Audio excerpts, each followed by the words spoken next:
Namaste, and welcome to our continuing series, Essays on the Gita, with our beloved Ranga.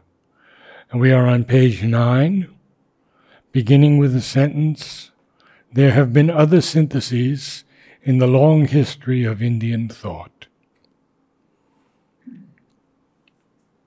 So we will read the para. There have been other syntheses. Now, he has told us precisely that there are many philosophies which are exclusive. They concentrate only on the truth that they want to express. And he has told us very clearly that the Gita is not exclusive. It says that it combines monism, Sankhya, Mayavada, qualified monism, Vaishnava theism, all these things it combines. So, naturally, he says that the Gita is synthetic in its exposition of the truth. So, what have been the earlier syntheses, that's what he's going to list out for us. And we will see how they are synthetic. I'll read the whole para first, and then we'll come back to it. There have been other syntheses in the long history of Indian thought.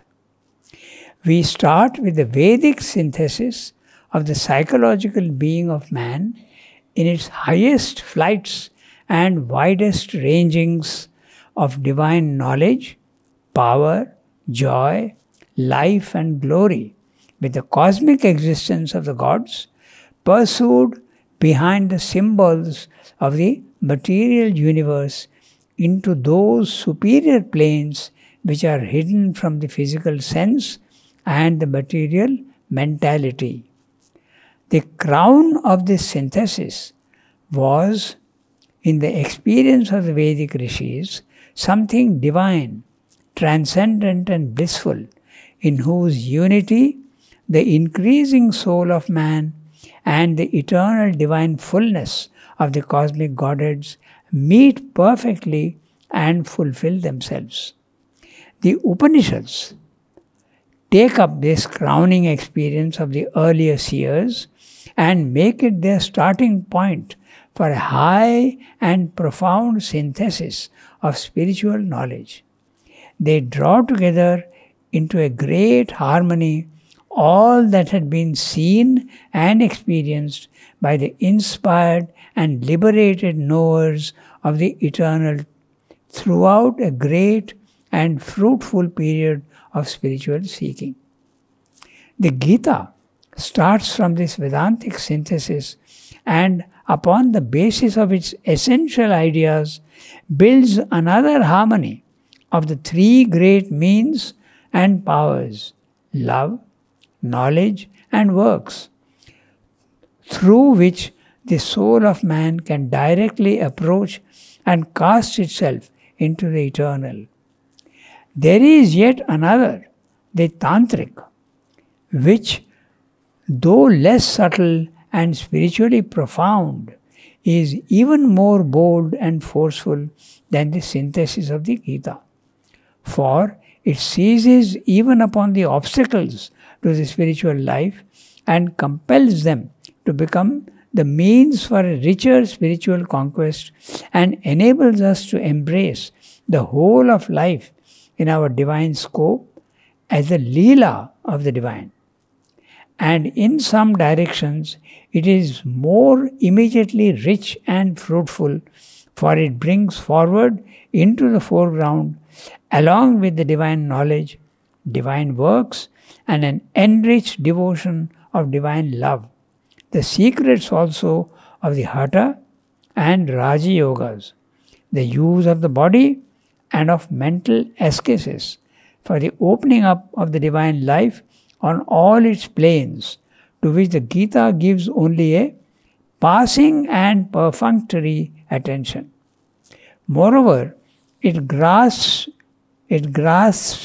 at the idea of the divine perfectibility of man, possessed by the Vedic rishis, but thrown into the background by the intermediate ages, which is destined to fill so large a place in any future synthesis of human thought, experience and aspiration. So, Sri Aurobindo is now expanding on the idea of the synthetic nature of the Gita. So obviously he is thinking and telling us what have been the earlier synthesis. And we'll see what is the Vedic synthesis, what is the Upanishadic synthesis, what is the Tantric synthesis, and the Gita synthesis. What is it synthesizing? That's what we have to see. I begin from the first sentence. There have been other syntheses in the long history of Indian thought. It goes back to thousands of years. In fact, we don't even know how many thousand years. There are varying opinions and we are not sure. We start with the Vedic synthesis of the psychological being of man in its highest flights, psychological being of man in its highest flights and widest rangings of divine knowledge, power, joy, life and glory with the cosmic existence of the gods, pursued behind the symbols of the material universe into those superior planes which are hidden from the physical sense and the material mentality.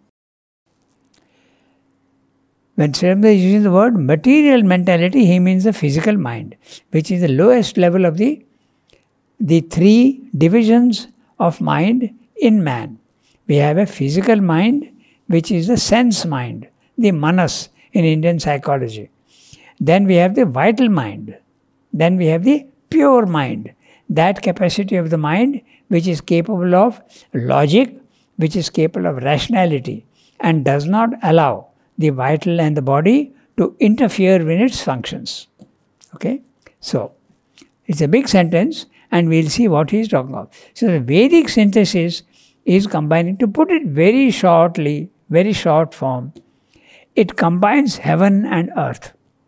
It combines spirit and matter, if you want to understand that way. Because there is a phrase there which says, heaven is my father and the earth is my mother. So, both are included in the scheme of reality. Nothing is to be rejected. Okay? I guess I have a question as to all those different minds that you were talking about and how they relate to the second tier.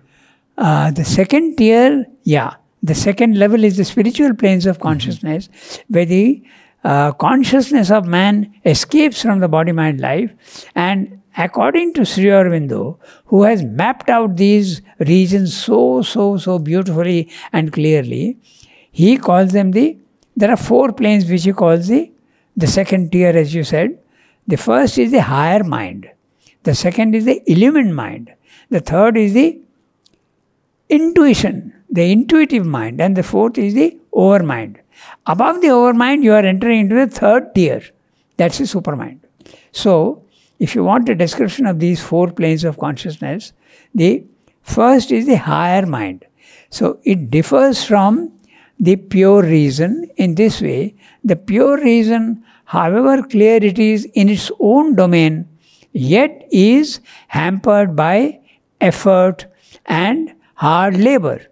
So, it is like looking for something in a candlelit room. That's his expression. Okay? It's a candlelit room. The mind is a candlelit room. There's not much of light. There's just a little bit of light. And when you have to see something in a corner, you have to strain and struggle. So when you go to the higher mind level, it becomes like a broad daylight. That's the nature of the higher mind. No more struggle. As he puts it beautifully, he says, no more galley slave labor. A galley slave is one who rows, he used to row in the sea. Okay? There used to be rows on the left and rows on the right of slaves who were chained to the rows and the seats, and they had to do that. So hard labor. That's the nature of the logical mind. But he says when we go to the higher mind, everything becomes as clear as broad daylight. Okay? So then when you go to the illumined mind, the light becomes even more intense. Between the illumined mind and the intuitive mind, it is like lightning. The amount of light that comes from a flash of lightning is like that, even more bright. Finally, you go to the overmind level and you have the highest possible capacities of mind, but you are still you are seeing the many. You are not seeing the absolute oneness. That is seen only at the supermind. So these are the 4 planes of consciousness which is said. But the material mind, we went to the material mind is as Narad said, tier 1. Okay? It includes the material world, the world of energy, pranic world, and the mental world. This is our base, triple world. So, bhu, bhuvar, swar if you want. And there is ignorance. We see the many and there is ignorance. But the moment you go to the tier 2, the ignorance starts becoming less and less. You start, as you said, you see broad daylight, you see everything clearly, you start seeing the oneness of things also. Sometimes you see the physical world is unreal, but the mind is clear. There is light in the mind, and that's what you see the reality. Not maybe absolutely perfectly, but you start seeing the reality in the spiritual planes. But the duality is still there. The dualities don't exist in the second tier. They disappear. You start seeing the oneness. When you start seeing the oneness, the dualities disappear. They are seen, for instance, cruelty and kindness, hot and cold, are seen as 2 poles of the same vibration. Left and right, if you want. Infinity this side, infinity that side. But they are basically their essence is the same. Okay? This is one side and that side. Negative and positive. So, that's the first Vedic synthesis. Then we come to we can read the sentence of the psychological being of man in his highest flights. So it goes right up to the overmind level because he is talking of the gods. Okay? So, highest flights and widest ranges of divine knowledge, power, joy, life and glory. Note interestingly that yogis need not have all these together. They can have only knowledge, but they may not have power. They may have power, but they may not have joy. They may have life and joy, but not the knowledge and power. A good instance is the Nietzsche, who had the experience of the power aspect. And that's why he speaks of the man who is a superior man. He must exercise his power and lord it over others. So, that was again, the philosophy was twisted a little bit and it ended up pretty wrongly for the country in which he lived. Okay, so that is Nietzsche. But he had the experience of the self. It is obvious because he speaks of morality not being applicable at the spiritual level. You have to go beyond good and evil. So if he speaks of going beyond good and evil, necessarily he is in the tier 2. But he overstretched the power aspect. Could I ask you about with the cosmic existence of the gods? Yes. That means you are combining the lower, because he is talking of the psychological being of man, but in its highest flights with the gods. So again we come back to the idea of heaven is my father and the earth is my mother. So that's the synthesis in the Veda. Okay? Now, the crown of this synthesis was in the experience of the Vedic rishis, something divine, transcendent and blissful, in whose unity the increasing soul of man and the eternal divine fullness of the cosmic Godheads meet perfectly and fulfill themselves.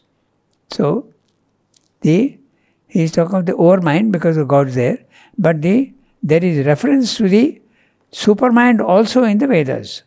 Srimdo finds the words there used, and with his own experience he could see how does he identify a particular plane from the vibrations that it creates. So he knows the nature of the vibrations and he knows that this is coming from this level. Each world has got its own vibrations. And if you understand the vibrations, you know, oh, this is coming from here. It's almost like language. Well, this is what Mother did with flowers. Yes. She felt the vibration. Exactly. And she knows what that vibration stands for. Is it for peace? Is it for silence? Is it for power? Exactly. So, all these things are ultimately expressed by vibrations. In fact, at the highest level, everything is vibration. All creation is nothing but vibration. So, and they fulfill themselves. Next, he comes to the Upanishads also. And the Upanishads also are synthetic. Take up this crowning experience of the earlier seers, because the Upanishads constitute the Vedanta philosophy. Veda Anta, the end of the Vedic period. And it can be interpreted in two ways. At the end of the Vedic period in time, as well as the natural conclusion of the Vedic experiences later on expressed in the philosophies. So it can be interpreted in two ways.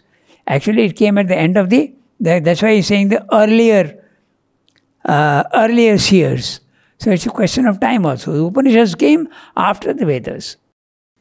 Okay? So, take up this crowning experience of the earlier seers and makes it their starting point for a high and profound synthesis of spiritual knowledge. They draw together into a great harmony all that had been seen and experienced by the inspired and liberated knowers of the eternal throughout a great and fruitful period of spiritual seeking. Okay? Even after the Vedic period, although there may have been a little bit of a drop in the scale of consciousness, yet the Upanishadic period also was a great period of spiritual experience. Then, when the Buddhism came into the picture, 600 BC, there was a sharp drop.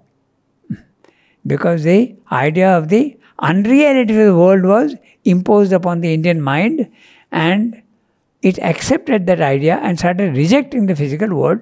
It was no more synthetic. It became very, very exclusive. You want only the higher, you don't want the lower, because the lower is full of imperfections. It is true that the lower is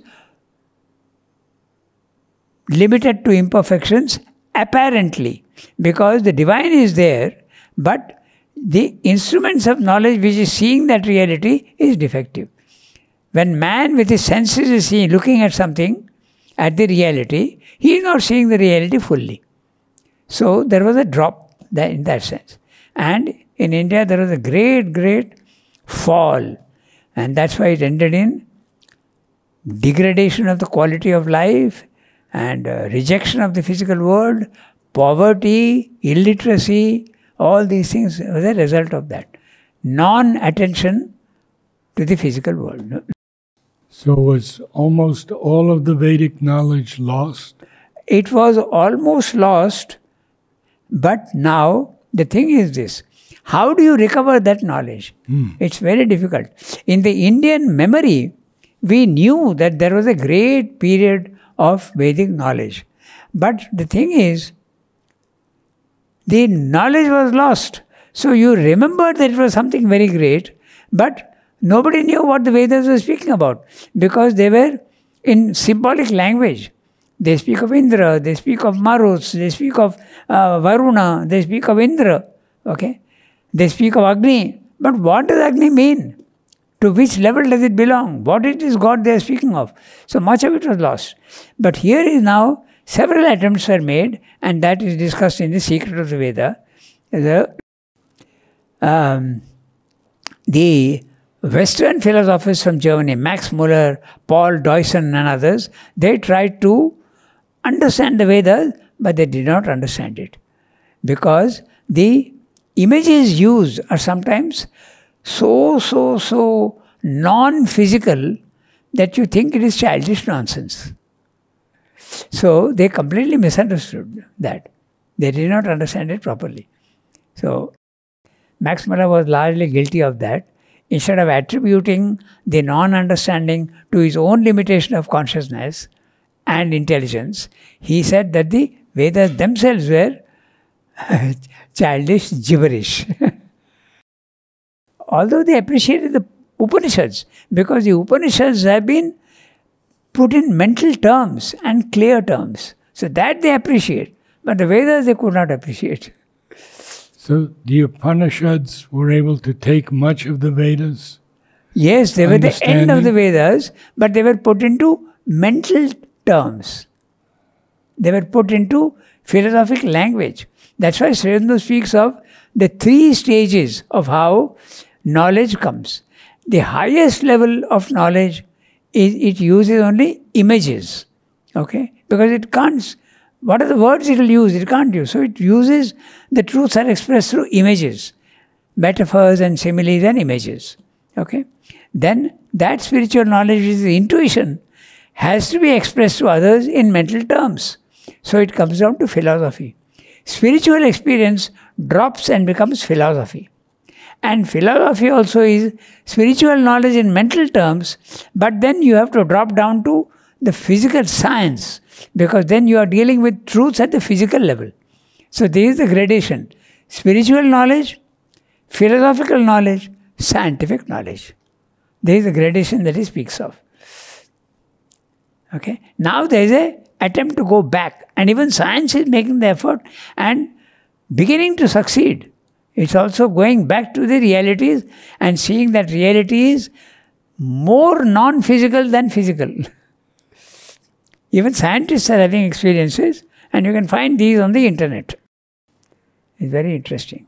So, he has spoken about 2, the Vedic Synthesis and the Upanishads. Now he comes to the Gita itself. So, what is the Gita synthesizing? We'll have a look at it. The Upanishads take up this crowning experience of the earlier seers and make it their starting point for a high and profound synthesis of spiritual knowledge. They draw together into a great harmony all that has been seen and experienced by the inspired and liberated knowers of the eternal throughout a great and fruitful period of spiritual seeking. After that, there is a fall. It was no more a great and fruitful period of spiritual seeking. There is a great, great fall. And Sri Aurobindo uses the words, the progressive mind disappeared in India.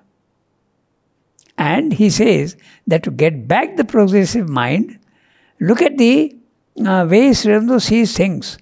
The West had the progressive mind, but they didn't have the spiritual mind.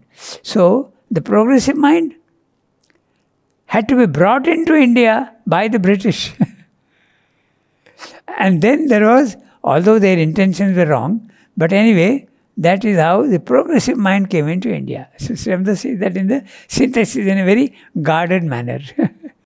He says that that very country of spiritual knowledge had to undergo the foreign domination because the progressive mind had to be again reawakened in India.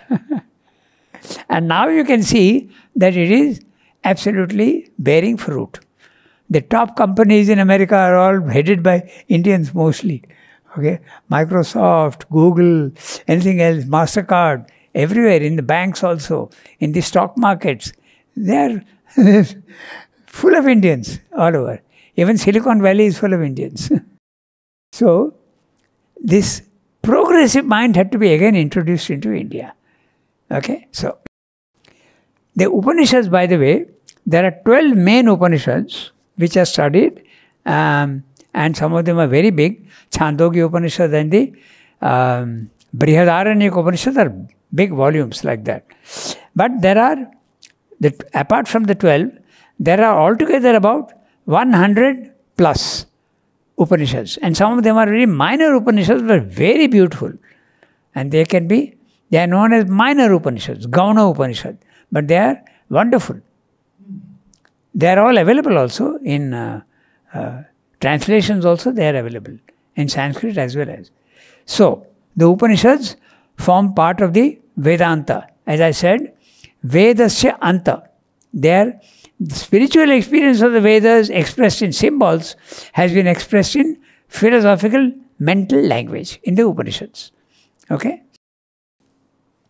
Now we come to the Gita.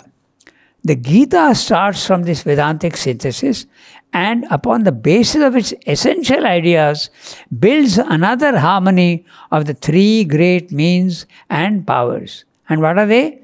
Love, knowledge and works, corresponding to Bhakti Yoga, Jnana Yoga and Karma Yoga, through which the soul of man can directly approach and cast itself into the eternal. Look at that. Cast itself into the eternal. Plunge and become one with it. The next is the Tantra. The Tantra also is a synthesis. Now, so Srimda is saying that the Gita is a synthesis of Jnana Yoga, Bhakti Yoga, Karma Yoga. They are exclusive, but the Gita combines all the three and says that all the three are important. It also combines philosophies. It combines Vedanta, qualified monism, as well as Sankhya. So it is synthetic in that sense, in a double sense, the Gita. Okay? Now we come to the Tantra. The Tantra is a very interesting thing. Okay? And Srimda has given a footnote. All the Puranic tradition, it must be remembered, draws the richness of its contents from the Tantra, or the Puranic stories, the Puranic tradition. So, we'll see what the Tantra is and let's finish the sentence. There is yet another, the Tantric, which, though less subtle and spiritually profound, is even more bold and forceful than the synthesis of the Gita. For it seizes even upon the obstacles to the spiritual life and compels them to become the means for a richer spiritual conquest and enables us to embrace the whole of life in our divine scope as the Leela of the divine. The Leela, there's a footnote saying, explaining the cosmic play. The divine playing with in the physical world, enjoying himself.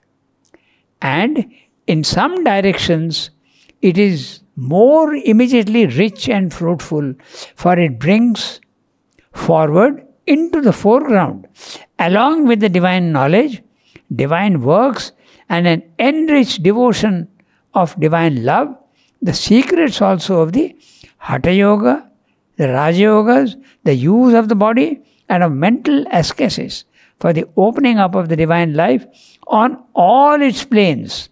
That's why it is a synthesis. On all its planes, to which the Gita gives only a passing and perfunctory attention. So, the Gita is not talking of the transformation of the material world. It stops there. It says that man need not disappear from the physical world to get knowledge. He can remain in the physical world and yet lead a divine life. But the transformation that Srimda is speaking of, it has just been hinted at. Srimda is saying it gives only a passing and perfunctory attention, whereas the Tantra speaks of the perfection, perfectibility. So, there you are. So, Srimda, I might as well mention in passing that three principles to Tantra and Srimda Yoga are common. Okay? One, no running away from the physical world. They accept the physical world and conquer it, but there is a difference in the Tantric approach and Srimda's approach. That difference we will see what it is. Then the second one is the aim of life is Ananda, enjoyment. But the right enjoyment, not the pleasure, the limited and imperfect and impure pleasures. No. Pure pleasure. Pure pleasure is Ananda. That which is without cause. Causeless and endless. So, that is. And the third element which is common to both is the worship of the Divine Mother. The energy of the Divine. The other systems, Jnana Yoga, Bhakti Yoga, Karma Yoga, are going through the Purusha aspect, the consciousness aspect. But Tantra is going through the Prakriti aspect, the power of the Divine, the Divine Mother. So, this is the difference. That's why Srimda is he praises, he is calling it, he is calling it, saying, in the synthesis, he calls the Tantra a remarkable system.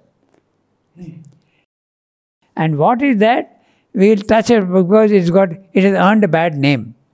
The Tantra has earned a bad name because it aimed so high that it did not always succeed. I'll explain to you what he means by that. Okay, so let us take greed. I want to get rid of greed. The moral ways don't indulge in greed. But the greed can be there in the mind. The spiritual method is get rid of greed in the mind, not physically. It doesn't matter whether it is there or not, whether you are eating what you want or not, it doesn't matter. But cut the root of it in the mind or psychologically. Cut the root there, then what you are eating or what you like and dislike doesn't make any difference. Because you are absolutely impartial. So that's a spiritual solution. What is the tantric solution? No, I will indulge in it and conquer it there itself, in the act. So that's a tantra. Okay? Now this is a very dangerous thing because you may not succeed. Shiva says that one need not invite all these things. The problems will come of themselves. These people are doing that. They purposely indulge in those things which are forbidden and want to get rid of them. But then how is it such a remarkable system? Because it is very bold. And the Tantra is fit only for those who are already half divine. Because then it makes no difference whether you are eating vegetarian food or non-vegetarian food. It makes no difference to you. Whether you are doing those things which are considered immoral, it doesn't make any difference because they are already at a divine level. So the Tantra is relevant and remarkable, but it is applicable without any defect or without any problems to those who are already at a high level of spiritual perfection. Okay? But those who are not, Tantra is not advised to them. And that's why Tantra divided into two systems, the left-hand path and the right-hand path. The left-hand path is where they indulge in everything, including even eating human flesh, okay? Drinking wine from human skulls to avoid the sense of disgust and repulsion. So you do that and get rid of it, okay? So that is not what Sri Aurobindo would recommend. There are better methods and more harmonious and more refined methods to get rid of your desires. You don't need to indulge in it. But he appreciates what Tantra has done. Yes, because it's bold. That's exactly what he's saying. But his methods he does not agree with. Okay, he does not agree with the left-hand path. But the right-hand path went through knowledge and not the power aspect. And that's fine. There still are tantrics in India. But mainly it was in Bengal, the worship of the Divine Mother in Bengal, and Tibet. Tibet was a big center of tantric knowledge. What has happened now, I don't know. But it was at one time that. So, Tantra also was a synthetic philosophy and practice, which though less subtle and spiritually profound, is even more bold and forceful, full of power than the synthesis of the Gita. For it seizes even upon the obstacles to the spiritual life. That's exactly what I was telling you. Okay? So, everything that you are recommended morally not to do, they will do. They'll say, I'll do it and be unaffected by it. So that's what they are doing. They are seizing upon the obstacles and conquering them. Okay? And compels them to become the means of a richer spiritual conquest and enables us to embrace the whole of life. So life in all its aspects. There are all these aspects in life, you can't run away from them. There is good and bad. So you face the bad and conquer them. That's the tantric method. Instead of those philosophy, there are subtler and more refined methods of doing it. You don't need to invite these things. In our divine scope is the Leela of the divine. So, the Leela also is because power and play. The world is not being rejected by the tantrics. Okay? And in some directions, it is more immediately rich and fruitful, for it brings forward into the foreground, along with the divine knowledge, divine works, and an enriched devotion of divine love. The secrets also of the Hatha Yoga, the Raja Yogas, and the use of the body. Okay? So all these the tantrics do. They do use Hatha Yogic methods and the Raja Yoga methods. And of mental ascesis for the opening of the divine life on all its planes. Note the word all its planes, including the lowest planes, to which the Gita gives only a passing and perfunctory attention. So Srila is putting it in a very mild manner, but what he means is the transformation of the lowest, the transformation of the physical world itself, which the Gita only hints at. It doesn't go beyond. And he explains that in the essays later on. He says that maybe it was not the time to reveal, because revealing something which makes no sense to that particular time and age is, you could consider it meaningless and premature. So that's why the Gita does not speak about it. Okay?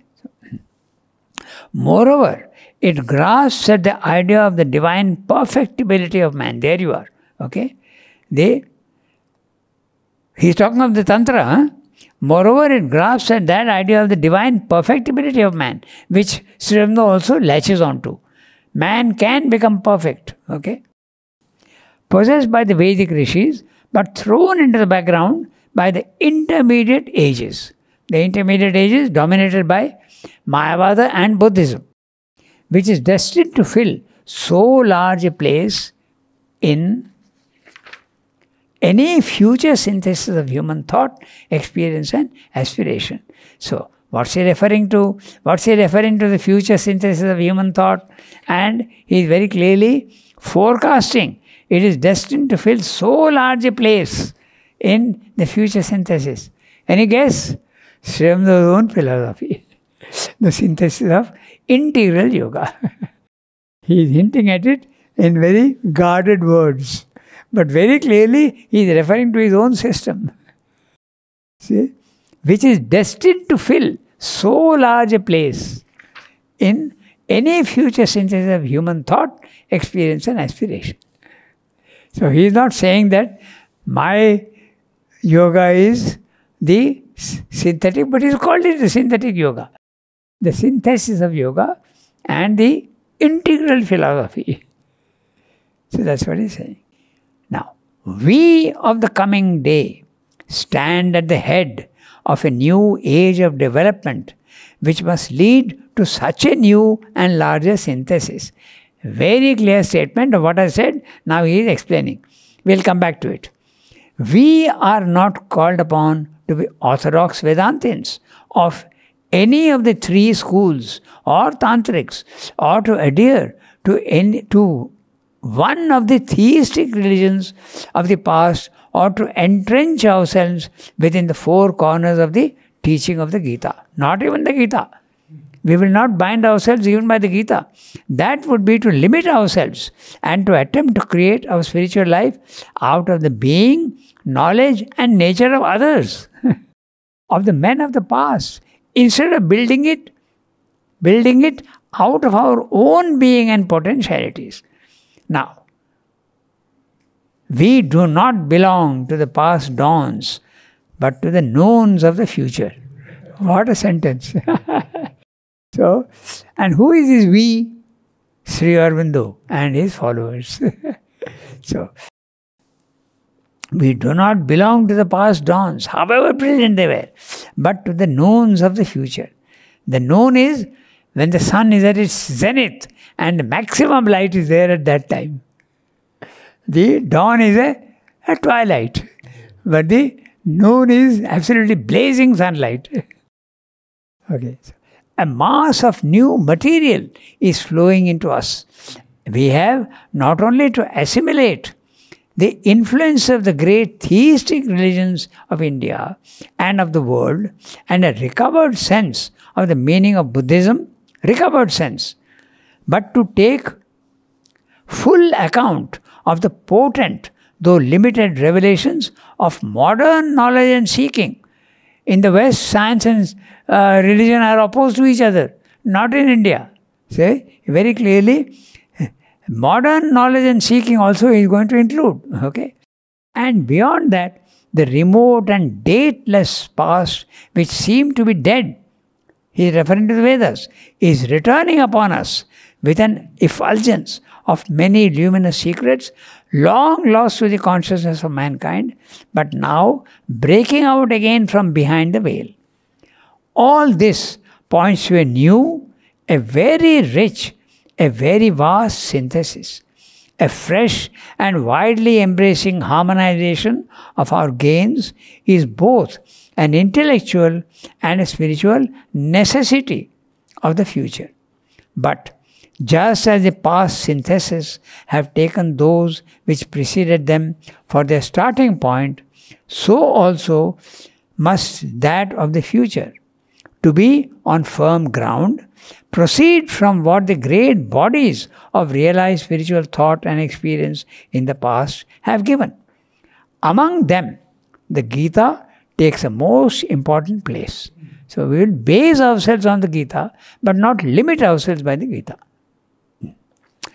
Our object then in studying the Gita will not be a scholastic or academical scrutiny of its thought, nor to place its philosophy in the history of metaphysical speculation, nor shall we deal with it in the manner of the analytical dialectician. We approach it for help and light, and our aim must be to distinguish its essential and living message, that in it on which humanity has to seize for its perfection and its highest spiritual welfare. We will read this last but one para again next time, and we will see what the implications are. We of the coming day.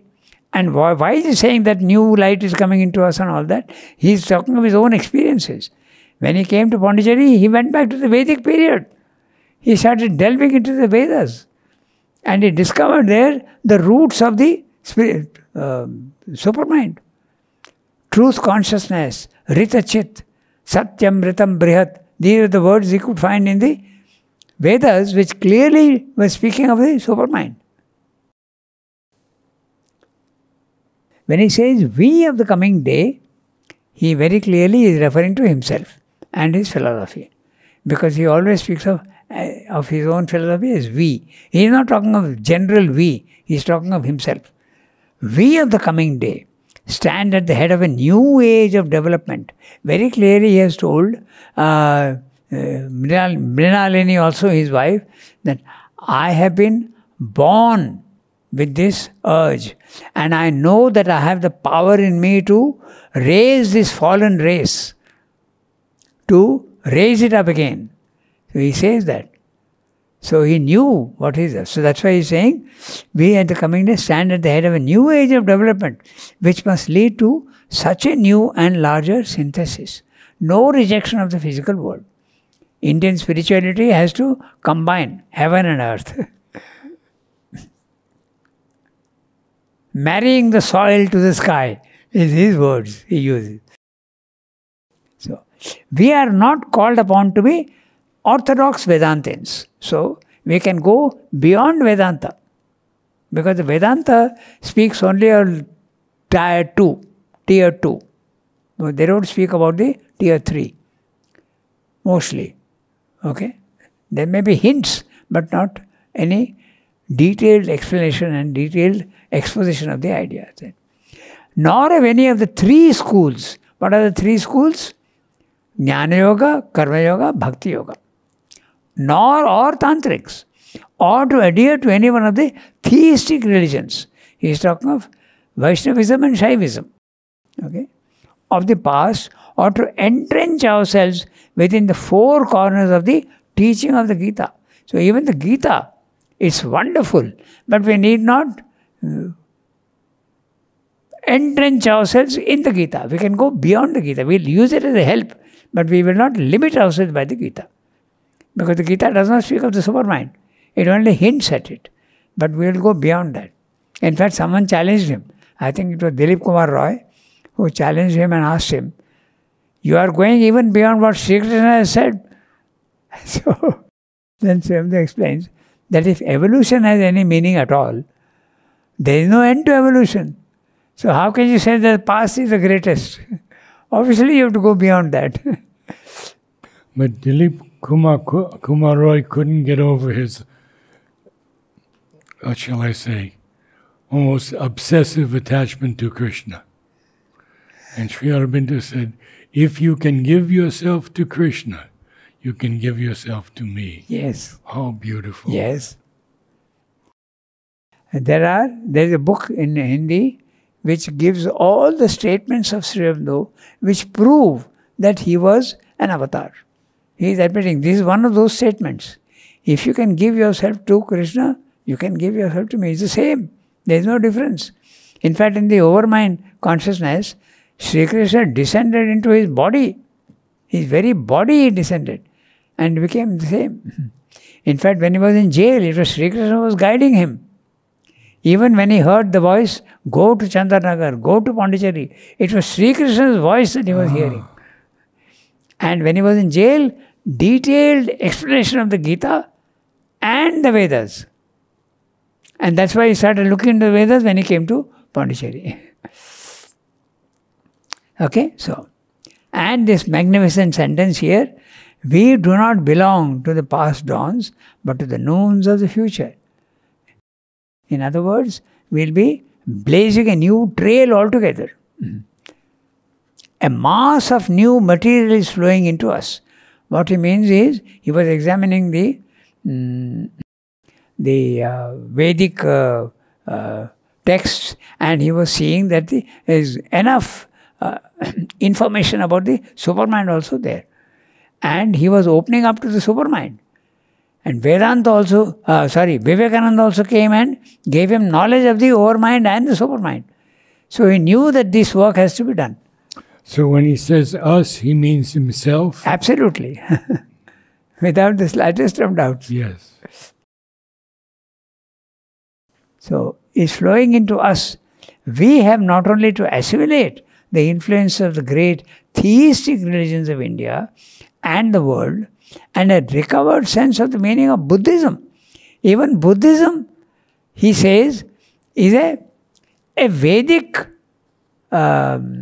system. It is not a non-Vedic system. He says in Indian philosophy, Buddhism and Sankhya are supposed to be non-Vedic systems. But he says, no, it's not like that. It's a misinterpretation to say that Buddhistic is rejecting the physical world. It's a Vedantic system. He says that. So that's what he's meaning by recovered sense of the meaning of Buddhism. But to take full account of the potent, though limited revelations of modern knowledge and seeking. We'll even use science. We will not reject science. Although it is limited knowledge, but there is a limited truth in it. So we'll use even science. And that's the reason why in the ashram we don't reject computers, we don't reject cars, we don't reject anything in the physical world that science has brought to us, we use them. We don't even reject the cinema, which is considered to be, in the spiritual life, you're supposed to avoid all these things. You lead the simple life. Who was that American who proposed a very simple life, going back to the rural kind of life? Thoreau or something? I forget. So Gandhi was following him. He said that we should go back to the rural life. It was Thoreau. Yeah. It was Thoreau. Yeah, Thoreau. So Srimati is saying, no, we don't need to do that. In fact, he says in one place, because Gandhi was stressing that we must go back to the villages, we must lead the village life. Srimati says, no. The maximum progress of humanity always took place in cities, not in the villages. So, that's what he's saying. though limited revelations of modern knowledge and seeking. And beyond that, the remote and dateless past which seemed to be dead, he's talking of the Vedas, is returning upon us, and with an effulgence of many luminous secrets long lost in the consciousness of mankind, but now breaking out again from behind the veil. Recently, until relatively recently, people thought that Srimad has written the Savitri, the Synthesis, the Life Divine. But now we know that he has written a huge amount on the Vedas. The secret of the Veda, the hymns to the Veda, the studies in Vedic studies. That's a 1,000-page book. So how much he has worked on that? That's what he's meaning here. He's saying, which seemed to be dead, is returning upon us. So the Vedas were returning upon him with an effulgence of many luminous secrets long lost in the consciousness of mankind, but now breaking out again from behind the veil. All this points to a new, very rich and a very vast synthesis. So he is talking of the integral yoga. A fresh and widely embracing harmonization of our gains is both an intellectual and spiritual necessity. We don't need to reject the intellectual aspect. Okay?